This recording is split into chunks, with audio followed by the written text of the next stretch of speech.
Welcome to Living the Smarter Science of Slim, where we provide a scientifically proven lifestyle for long-term health and fat loss by eating more and exercising less, but smarter. Eat smarter, exercise smarter, live better. I am so ready for that.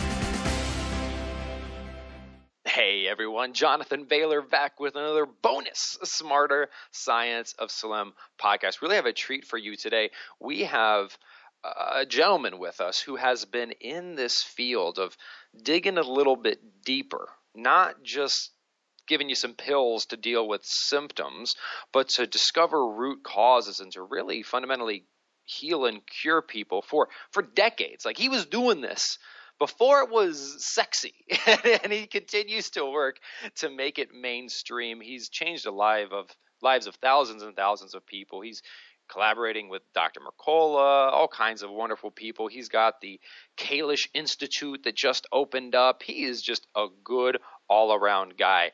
Dr. Daniel Kalish, welcome to the show, brother. Thank you very much for having me. Well, Dr. Dan, I wanted to start because we were talking before the podcast about, you know, you were making this cool before it was cool to make this cool. So how did you get started on this path of functional medicine, and how do you define functional medicine?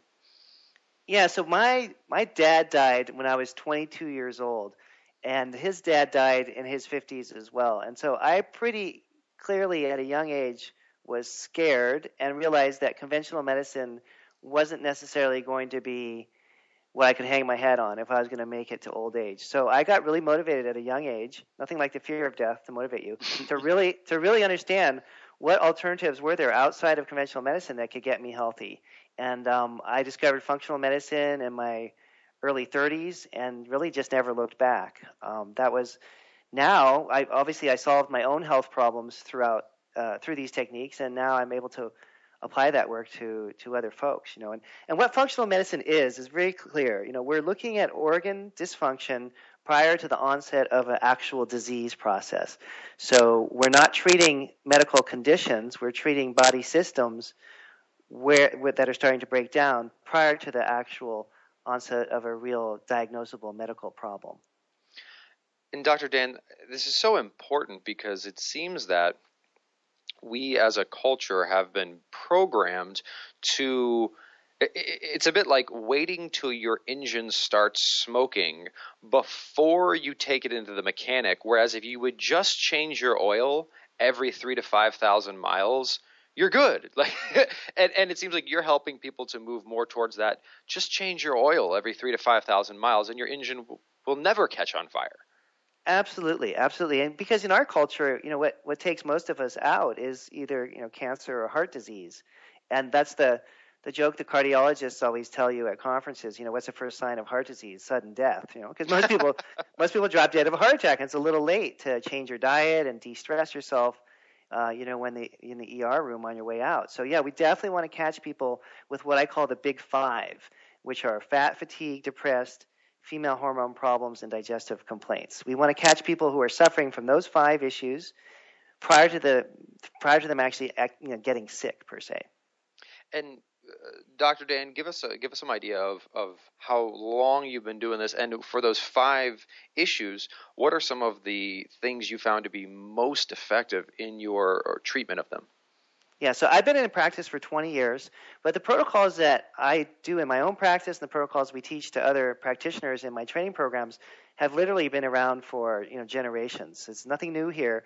All we're doing is applying these functional medicine principles, which are all basically lab-based protocols. That's sort of the unique blend of history that's come together right now, is that we have access to these alternative medicine-oriented lab tests, but then we can apply natural health protocols to them using natural, safe alternatives to conventional drugs and surgery.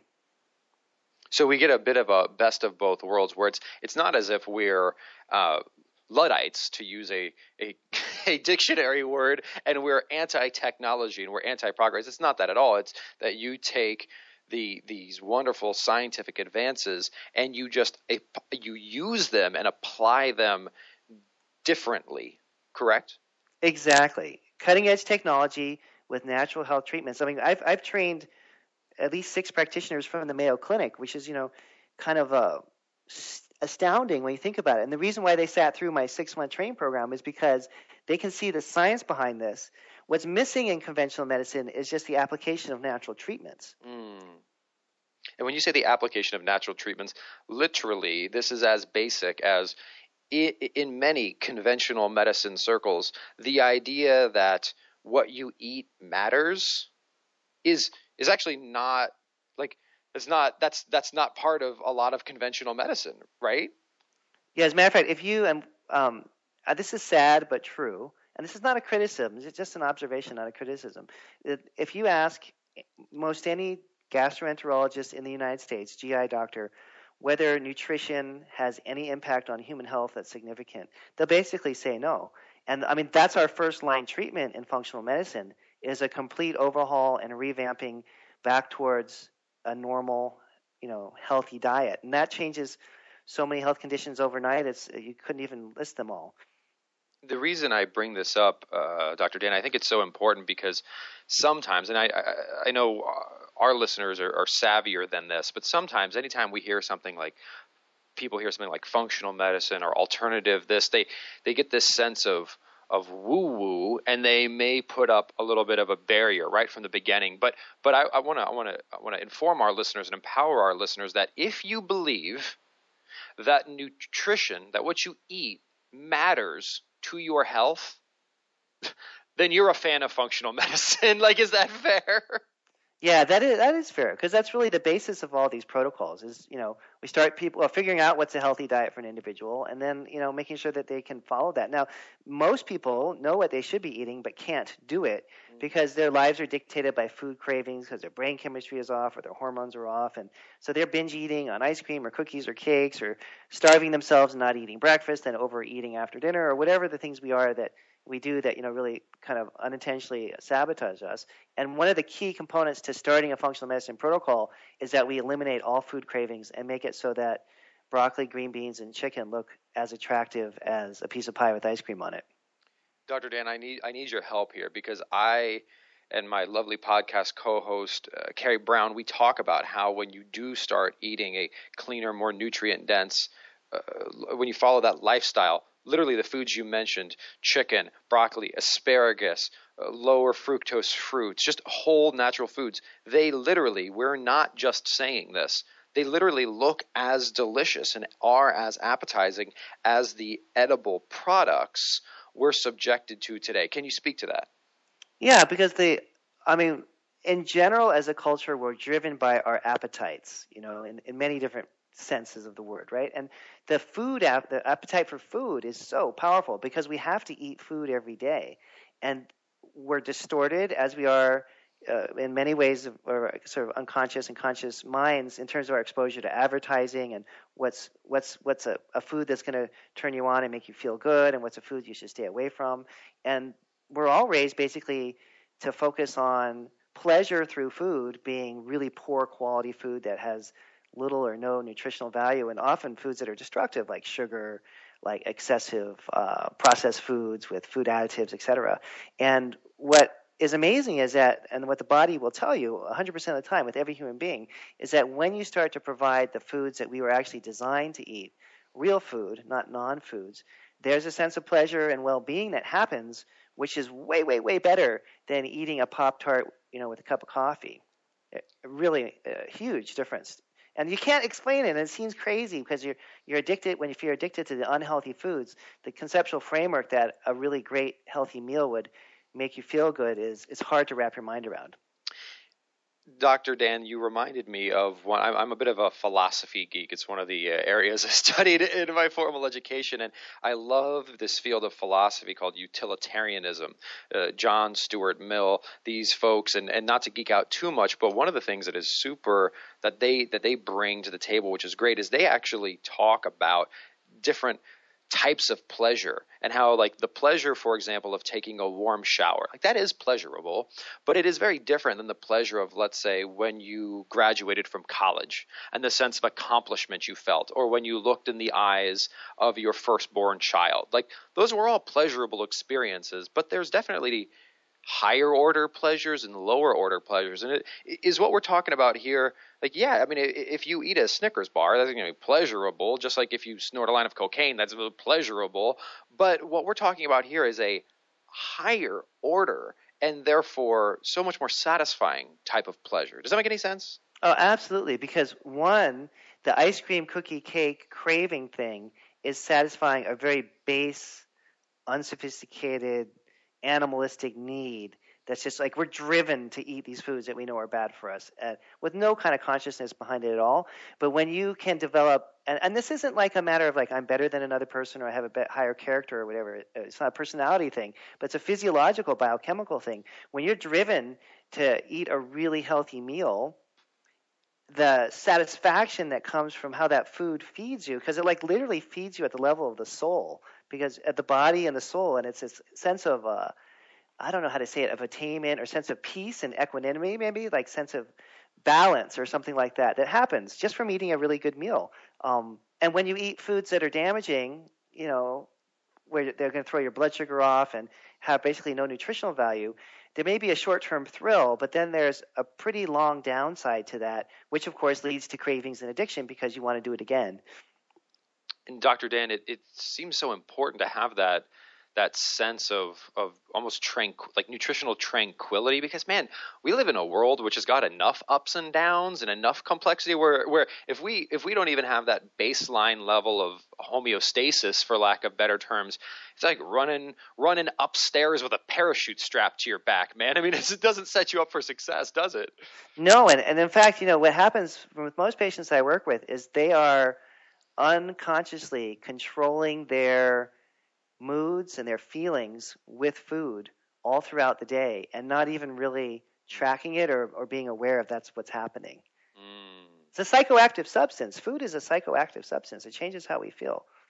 So almost like an individual, we sometimes hear people quote unquote self-medicating with alcohol. It sounds like people can self-medicate with edible products. The majority of Americans are self-medicating their hormones and their brains. Their neurotransmitters and their hormone systems are being basically controlled by their food. And we see this. We know they see this on the flip side, because when we balance someone's brain chemistry and bring their serotonin and dopamine back up based on lab work, and when we balance the different hormones, adrenal and thyroid hormones, the cravings disappear literally overnight. They just go away. So there is hope, and it sounds like the hope is not a matter of just grit your teeth and have someone screaming in your ear, try harder. It sounds like there's a much smarter approach. Oh, yeah. Anyone who has food cravings knows that willpower is never going to work. You may be able to have willpower for 30 days or something like that, but eventually, if you have low brain chemicals and your hormone system is out of its normal balance, you're going to be drawn to eating the wrong foods. And you'll be able to resist for a little while, but eventually you're going to break down. And that's the first thing that we have to sort out. So it's not enough just to tell a person what to eat. We want to balance the brains, balance the hormonal systems at the same time in the beginning of a program, so that the natural choice starts to be the healthy choice and the person can get some momentum. So without giving away the farm here, you talked about like getting a program started, and certainly you have trained thousands and thousands of people, and you have your Kalish method. What are, like, if we started living this lifestyle and adopting this, what are some of the things we would start to do? Well, on the lifestyle side, there's 4 major changes which we're talking about now. Changing your diet, getting the right amount of exercise, reducing your stress, and then one that's incredibly important we don't think about enough is getting enough sleep. Sleep is really one of the major functional medicine treatments, quote unquote. There's no substitute for sleep. If you're not getting good quality sleep, you're not going to get better. So those are on the lifestyle side. And then on the lab side, at the Kalish Institute, we keep it very simple and just do hormone, digestive, and detox lab testing.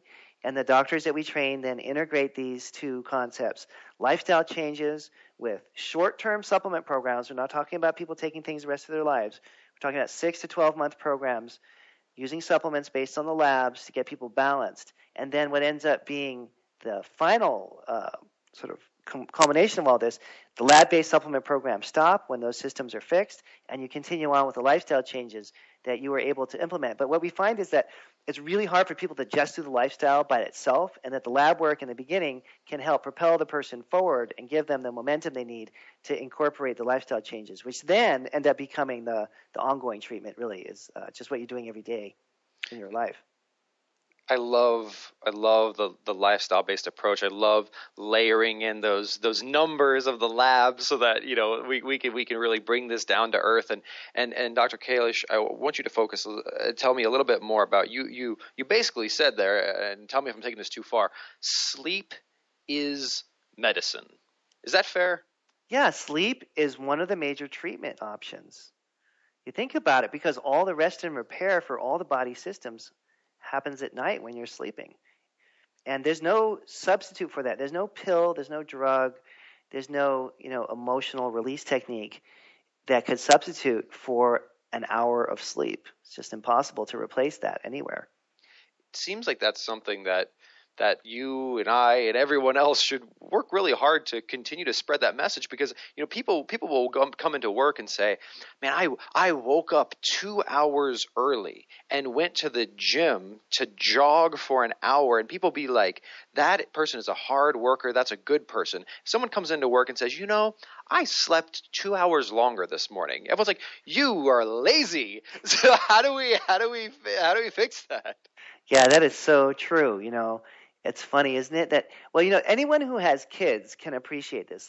And I know this happened to me. The aha moment to me was when my son was about 4 years old, and we took him to the 4th of July fireworks, which of course don't start until 9:30, and then you get back to the car, it's like 11. And if you keep a 4 or 5 year old child up until midnight, or you do the really dumb parenting move of, ooh, it's New Year's Eve, I'm going to keep my kid up to New Year's Eve, so you see the ball drop. What happens? Any parent knows your kid stays up to midnight just one night, you're going to pay the price for at least a week, right? Because kids, you would never, and if your 5-year-old kid wanted to stay up to midnight every night so they could do a little more email and catch up on Facebook or whatever, you would say no, you're going to go to bed. It's like adults need sleep in the exact same way as a kindergarten kid needs sleep. There's no difference whatsoever in terms of what happens when kids don't get enough sleep. They get cranky, they get irritable, they get sick. It's the exact same thing in adults. We're just under some illusion that it only applies to our children and not to ourselves.